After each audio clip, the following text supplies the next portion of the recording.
Hello, in front of me I've got Xiaomi Mi A2 Lite. Today I'll show you how to use Google Maps offline.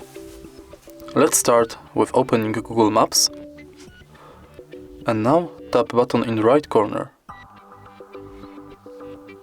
Tap on Offline Maps and select your own map.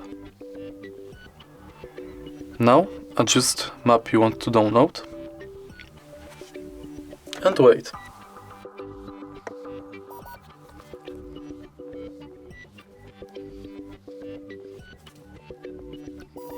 If it's finished, tap on your map,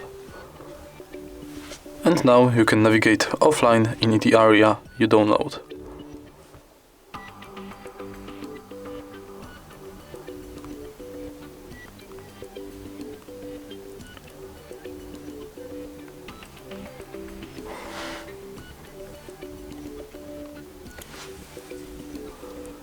If you find this video helpful, please leave like, comment and subscribe.